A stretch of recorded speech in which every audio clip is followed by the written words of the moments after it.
Hi, അപ്പം ഞാനിന്ന് വന്നിരിക്കുന്നത് എൻ്റെ ഒരു കൊച്ചു കലാകാരി ചെയ്തൊരു കുഞ്ഞു കല കാണിക്കാൻ വേണ്ടിയിട്ടാണ് കേട്ടോ. കുഞ്ഞു കല എന്ന് പറഞ്ഞു കഴിഞ്ഞാൽ ഇവർക്ക് പനിയായിട്ടിരിക്കുമായിരുന്നു. അപ്പം പുറത്തിറങ്ങി കളിക്കാനും ഒന്നും പറ്റാത്ത കാരണം വെറുതെ ബോറടിച്ചിരിക്കുക അവർ. അപ്പോൾ ഇവക്ക് ഞാൻ പണ്ട് കഴിഞ്ഞ വർഷം ഡാൻസിന് എങ്ങാണ്ട് ഇടാൻ വേണ്ടിയിട്ട് ചെറിയൊരു ഷിമ്മി പോലെ വാങ്ങിച്ചിട്ടുണ്ടായിരുന്നു. പിന്നെ ഞാൻ ഈ അക്രിലിക് മാർക്കർ വാങ്ങിച്ചിട്ടുണ്ടായിരുന്നു. അപ്പോൾ ആ മാർക്കർ അന്ന് ഞാൻ ചുമ്മാ വാങ്ങിച്ചതാ. എനിക്കിതിൻ്റെ ഉപയോഗം എന്താണെന്ന് അറിയത്തില്ല. ഇപ്പോൾ ഇവർക്ക് എന്തെങ്കിലും കളറിങ്ങിൻ്റെ സാധനങ്ങളൊക്കെ വേണമെന്ന് പറഞ്ഞ് ഞാനിങ്ങനെ വാങ്ങിച്ചതാണ് ഈ സാധനം.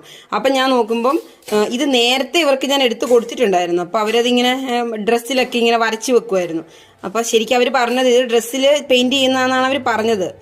പൂക്കളൊക്കെ വരയ്ക്കാനൊക്കെ ആയിട്ട് ഡ്രസ്സിൽ ചെയ്യാൻ വേണ്ടിയിട്ടുള്ളതെന്നാണ് പറഞ്ഞത്. അപ്പം ഞാൻ നോക്കുമ്പോൾ ഇന്നിപ്പോൾ അവർക്ക് എടുത്ത് കൊടുത്തതാണ്. അപ്പോൾ അതിൽ അവള് ഇസക്കുട്ടിയാണ്. അവളെയും കൊണ്ട് പറ്റുന്ന രീതിയിലുള്ള ചെറിയ ചെറിയ ആർട്ട് വർക്കുകളൊക്കെ ചെയ്തിട്ടുണ്ട്. കുഞ്ഞല്ലേ, അപ്പം അവൾക്ക് 5 വയസ്സല്ലേ ഉള്ളൂ. അപ്പം അതിൻ്റേതായിട്ടുള്ള കുറച്ച് പരിമിതികളൊക്കെ ഉണ്ട്. എന്നാലും കണ്ടില്ല, താഴെ ഒരു പൂവൊക്കെ വരച്ച് വെച്ചിട്ടുണ്ട്. പക്ഷെ ഇത് ചെയ്തുകൊണ്ടിരുന്നതിൻ്റെ ഇടയ്ക്ക് അപ്പുക്കുട്ടൻ പോയിട്ട് അവളെ ദേഷ്യം പിടിപ്പിച്ച്, കാരണം അവൾ ബാക്കി ചെയ്യാതെ ഇട്ടിട്ട് പോയതാണ് കേട്ടോ. അപ്പം എന്തായാലും ഇന്നത്തെ ഒരു കുഞ്ഞു വീഡിയോ ആണ് കേട്ടോ. അത്രയേ ഉള്ളൂ. ടാറ്റാ.